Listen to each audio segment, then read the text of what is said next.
Oke, selamat siang Miss Lia. Selamat siang, Miss Iir. Iya, maaf mengganggu waktunya ya. Oh iya, nggak apa-apa. Kebetulan lagi ada waktu senggang juga, Miss Iir. Oke, jadi gini Miss Lia, saya ada satu kasus yang mau saya tanyakan ke Miss Lia. Ini ada Mm-mm. tentang kasusnya Ibu Tati. Jadi tunggu sebentar Iya, ya, ini saya share screen dulu untuk oke. kasus Ibu Tatinya. Oke, apakah sudah terlihat Miss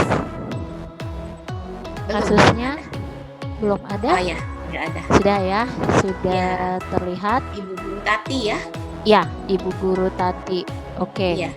Nah, di sini pada kesempatan ini saya minta Miss Lia untuk memberikan tanggapan mengenai kasus yang dihadapi oleh Ibu Tati gitu. Jadi silakan Miss Lia baca dulu, lalu nanti saya minta tanggapan Miss Lia berdasarkan pertanyaan yang ada di sini. Jadi apa yang harus nantinya Miss Lia lakukan mengenai kasus ibu ini, lalu Mm-mm. apakah ada guru lain yang dapat menginterupsi di mana saat itu ada guru lain yang memiliki wewenang atas kelas yang dipimpinnya. Mm-mm. Lalu dalam kondisi ini apa yang bisa Miss Lia lakukan? Lalu dapatkah Miss Lia menginstruksinya mengapa dan bagaimana, nanti bisa Miss berikan tanggapan. Oke, silakan Miss Lia, jika mau dibaca. Oh oke. Ini saya baca dulu, Miss Iir ya. Ya, boleh, silakan. Ibu Tati adalah seorang guru kelas 5 yang merupakan rekan kerja Anda. Oh, jadi saya temannya Ibu Tati nih ceritanya, Miss Iir ya. Ya, benar. Yang mana sama-sama mengajar kelas 5 yang kelasnya Parana. Ruangan kelas Ibu Tati pun persis di sebelah ruangan kelas Anda. Ibu Tati terkenal sangat disiplin dan cenderung galak. Pada sisi lain, Ibu Tati juga bekerja keras dan murid-muridnya pun selalu mendapatkan nilai-nilai yang sangat baik.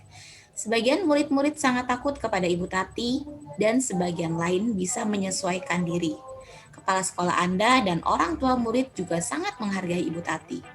Suatu hari, Anda mendengar tangisan seorang murid dan pergi keluar untuk melihat asal suara tangisan tersebut. Anda melihat seorang murid perempuan kelas 5 sedang berlutut di atas bebatuan sekolah yang sangat panas hari itu, Menghadap. menghadap di depan pintu kelas Ibu Tati. Anda melihat Ibu Tati tampak tidak menghiraukan suara tangisan muridnya dan tetap mengajar seperti biasa. Namun Anda bisa melihat bahwa beberapa murid di kelas Ibu mencoba untuk mencuri pandangan keluar kelas melihat temannya yang sedang menangis dan berlutut di terik matahari. Aduh, kasihan sekali ya Iya, si anak ini. Oke, benar-benar benar. jadi apa yang harus Anda lakukan? Aduh, apa ya kira-kira yang harus saya lakukan? Jadi, kalau berdasarkan kasus yang sudah saya baca ini, kasus tersebut yang Miss Ir ya. Iya, Jadi saya itu kalau sebagai rekan kerjanya si Ibu Tati, mungkin yang iya. akan saya lakukan yang pertama itu mungkin saya akan menghampiri si anaknya tersebut, Miss Ir. Oh, Mungkin saya oke. akan menanyakan apa sih yang sedang terjadi, Ya, mengapa dia sampai berdiri ya atau berada di situ. Ya, yang pertama mungkin saya akan menemui anaknya terlebih dahulu, menanyakan hal tersebut.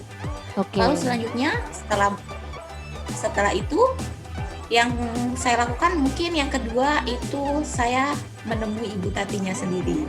Ya, mungkin saya berusaha untuk menasehati, mungkin ya, menanyakan langsung ya. Karena saya pikir begini, kita itu sebagai pendidik sebisa mungkin kita itu memberikan contoh yang terbaik untuk peserta didik kita sih ya. Apalagi kalau dilihat dari kasus tersebut tadi, kasusnya itu pada saat anak-anak tersebut sedang dalam proses belajar mengajar, jadi artinya temennya yang lain itu sedang belajar sedangkan si satu anak siswa tadi itu berada di luar ya. Jadi sebisa mungkin kita sebagai pendidik itu memberikan contoh yang terbaik untuk anak didiknya ya. Jadi kalau bisa kita itu memberikan sanksi itu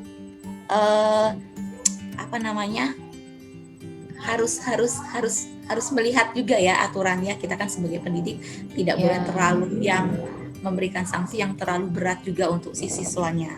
Ya, jadi sebisa mungkin saya menasehati si Ibu Tati supaya apa ya? Supaya apa ya? Ya, tidak, kejadian tersebut tidak terjadi lagi Miss Ir ya. Apalagi pada saat itu proses belajar mengajar sedang dilaksanakan. Otomatis si anak yang berada di dalam kelas tersebut menjadi tidak fokus ya, atau kurang fokus untuk mendapatkan proses pembelajaran tersebut. Mungkin itu kasus yang pertama ya, Miss Ir. Lalu ada yang kedua Miss Ir ya. Apakah guru lain dapat menginterupsi? Jadi di mana saat itu ada guru lain yang memiliki wewenang atas kelas yang dipimpinnya, mungkin sebagai wali kelas gitu, apakah bisa menginterupsi gitu? Oh iya, oke. Apakah guru tersebut dapat menginterupsi? Sebenarnya begini Miss Ir. Sebenarnya dari kepala sekolah itu kan sudah memberikan tanggung jawab masing-masing ya Miss Ir ya. Jadi mereka itu punya wewenang masing-masing atas kelas yang sudah diberikan oleh kepala sekolah. Ya, tapi kalau dilihat dari kasus ini, saya rasa bisa. Kita sebagai guru saya rasa bisa. Ya, karena guru itu kan dijugu dan ditiru. Jadi alangkah baiknya, ini sebenarnya kembali lagi ke kasus yang pertama tadi. Jadi alangkah baiknya jika kita dalam melakukan tindakan, ya, terutama sanksi yang akan diberikan ke siswa itu sebaiknya itu harus benar-benar dipertimbangkan. Ya, takutnya apa? Takutnya itu berdampak juga pada si anaknya Miss Ir. Kita kan tidak tahu psikologis anak seperti apa. Ya, benar. Ya, seperti itu. Saya rasa bisa. Oke, kemudian kondisi yang bisa Anda lakukan berarti apa tadi Miss Lia? Bisa Miss Lia ulangin untuk yang kondisi yang bisa Miss Lia lakukan dengan Ibu Tatinya mungkin? Apakah memberikan dalam kondisi ini artinya dalam kasus ini ya. Oke, dalam kondisi ini apa yang bisa saya lakukan? Mungkin yang saya lakukan begini. Kalau dilihat lagi, balik lagi ke kasus ini. Jadi kalau dilihat karakter Ibu Tati itu tegas, disiplin iya, tegas iya. Jadi mungkin saya akan menemuinya Miss Ir ya. Saya akan menemui Ibu Tati, terus bisa jadi membujuk ya, menasehati ya. Yang pasti tidak, karena biasanya kan kalau Ibu Tati otomatis masih marah nih ceritanya ya, jadi masih emosi lah. Jadi sebisa mungkin saya tidak memancing emosinya atau tidak memancing amarahnya. Jadi lebih ke menasehati Ibu Tati, mungkin bisa juga ya memberikan sedikit teguran ya, teguran sedikit ya. Yang bisa diterima oleh si Ibu Tatinya sendiri, sehingga Ibu Tatinya mungkin bisa jadi tergerak hatinya untuk tidak melakukan tindakan yang sama di kemudian hari.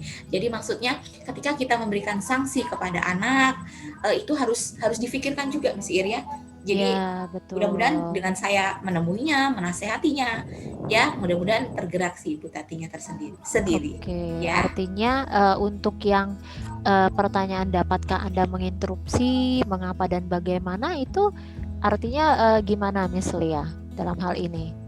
Nah ini, dapatkah Anda menginterupsi, mengapa dan bagaimana? Iya, dapatkah Anda menginterupsi? Ini sepertinya satu kesatuan sebenarnya Miss Ir ya, kalau saya lihat ya. Satu kesatuan dari kasus yang 1, 2, dan juga yang 3 ya. Satu kesatuan artinya masih ada kaitannya dengan pertanyaan-pertanyaan yang sebelumnya. Jadi kalau dilihat itu, kalau menurut saya iya, sudah pasti iya. Berarti bisa menginterupsi. Iya, kalau menurut saya iya. Ya, kalau menurut saya cuma ya kenapa? Balik lagi. Kita kembali lagi ke kasus 1, 2, 3 lagi tadi ya. Kita balik lagi, kita seorang pendidik Miss Ir ya. Jadi kan di sini saya temannya Ibu Tati. Jadi artinya saya di sini juga sebagai pendidik, seorang pendidik. Jadi sebisa mungkin memberikan balik lagi tadi ke pasal yang berapa tadi ya. Balik lagi memberikan contoh yang terbaik Miss Ir. Kita sebisa mungkin memberikan contoh yang terbaik untuk anak didik kita. Gak mungkin kan guru, karena begini, kalau yang saya lihat anak murid saya itu biasanya kalau misalkan orang tuanya bilang tapi kata missnya begini gitu ya, karena biasanya guru itu ya digugu dan ditiru. Itulah itulah mengapa kita itu harus memberikan contoh yang terbaik untuk peserta didik kita. Jadi kita itu tidak boleh bertindak atas kemauan kita sendiri Miss Ir. Jadi kita nggak boleh mentang-mentang kita di sini, oh kita sebagai guru, saya wewenang dong untuk melakukan begini atau sanksi begini terhadap anak didik saya atau peserta didik saya. Saya punya wewenang begini dong. Nah, maksudnya itu jangan atas kemauan diri kita sendiri, ya, apalagi mengikuti emosi kita. Kadang kan kalau kita lagi marah kan emosinya memuncak Miss Iria. Ya, Jadi sebisa betul. mungkin kita harus mengendalikannya, harus mengontrol. Kita sendiri yang bisa mengontrolnya ya. Jadi tidak boleh bertindak atas kemauan kita sendiri meskipun kita mempunyai prinsip tegas tadi. Karena dilihat dari prinsipnya si Ibu Tati di situ, dia mempunyai prinsip tegas, disiplin ya. Ya, karena kembali lagi, meskipun kita punya semua itu, kita sebagai pendidik, kita juga punya aturan. Di sekolah kan punya aturan, siswa punya aturan, guru pun punya aturan, bukan begitu Miss Ir ya? Iya, benar sekali. Iya, ya. Jadi jangan hanya siswanya saja yang harus mematuhi aturan. Guru pun juga harus mematuhi aturan. Ya, jangan seenaknya saja gitu ya. Kasarnya ngomong, kita nggak boleh loh seenaknya saja memberikan sanksi yang begini terhadap siswa, begitu terhadap siswa ya. Ya, takutnya nanti juga berdampak ke siswanya. Atau orang tuanya bisa jadi kan tidak setuju dengan apa yang dilakukan atau tindakan yang dilakukan oleh si guru tersebut. Oke. Jadi balik lagi, kita sebagai pendidik itu harus punya aturan juga, harus tahu aturan pada saat kita memberikan sanksi-sanksi kepada peserta didik, mana yang layak dan mana yang tidak layak diberikan kepada peserta didik. Mungkin itu Miss Ir ya. Oke, baiklah, ini saya stop share dulu ya Miss Lia ya. Oke, jadi saya sudah bisa menangkap apa yang Miss sampaikan mengenai diskusi tadi tentang kasusnya Ibu Tati. Terima kasih ya Miss Lia karena sudah bersedia untuk mendiskusikan, memberikan tanggapan tentang kasusnya Ibu Tati. Mudah-mudahan nanti ini kedepannya kita bisa untuk tidak melakukan hal yang seperti yang dilakukan kasus ini ya. Oke, kalau begitu terima kasih atas waktunya. Selamat siang Miss Lia. Wassalamualaikum warahmatullahi wabarakatuh. Waalaikumsalam.